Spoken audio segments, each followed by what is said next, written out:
2 బిందెలు పెట్టిపోయిందా ఇంటికాడ? Bumper lottery కలిగిందా? లంక బిందెలు వెళ్ళినాయా తోటల? ఎడికెళ్ళి వచ్చినాయి పైసలు? ఇట్లాంటి తోడు రేపు మేరే కూర్చుంటే నిలువు దోపిడీ. నువ్వు 17 సంవత్సరాలు ఎందుకు కట్టలే? నిన్ను మేయర్ అభ్యర్థిగా నువ్వు ఏం డీల్ మాట్లాడుకున్నావో, ఎన్ని కోట్ల డీల్ మాట్లాడుకున్నావో, మాట్లాడుకున్న 17 గంటలలో ఎట్లా కట్టినావు మాకు అర్థమైతే లేదు. మాకు కూడా చెప్తే మేము కూడా పైసలు సంపాదిస్తాం. లంక బిందెలా లాటరీ ఎడగొన్నావు చెప్పు, మేము కూడా కొనుక్కుంటాం లాటరీ.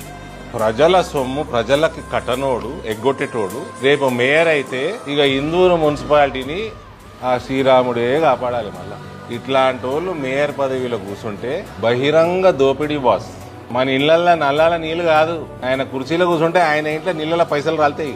నైతికత లేదు, బాధ్యత లేదు. ప్రజలకి ఎప్పుడు శటకోపం పెడతాము, పొద్దున్న లేస్తే ఇదే ఉంటది. అలా చరిత్ర అదే, అలా భవిష్యత్తు కూడా గదే ఉంటది.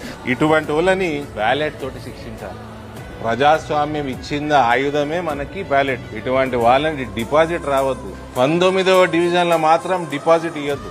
ఎట్లా కట్టినవు 8,20,00,000 ఇన్ని 17 సంవత్సరాల నుంచి ఎందుకు కట్టలే? నిన్ను కూర్చోబెడితే మొత్తం బట్టలిప తీసేసి దోసుకుంటాడు ఇందూరు పట్టణాన్ని. ఆల్రెడీ 10 కోట్ల బడ్జెట్ అయిపోయింది. ఈయన మేయర్ చేయడానికి ఎన్ని కోట్లు ఇచ్చిండు, ఆ బడ్జెట్ అయిపోయింది. రేపు ఎలక్షన్లు గెలవని 10 కోట్లు ఇస్తాడా, ఎన్ని కోట్లు ఇస్తాడా, ఆ బడ్జెట్ 30-40 కోట్లు వసూలు చేయాలి. అది మళ్ళా ఇలా ప్రభుత్వం ఇంకా 2.5 ఏళ్లే ఉంది. ఆ 2.5 ఏళ్లనే వసూలు చేయాలి. తర్వాత గ్యారెంటీ ఉండదు కదా.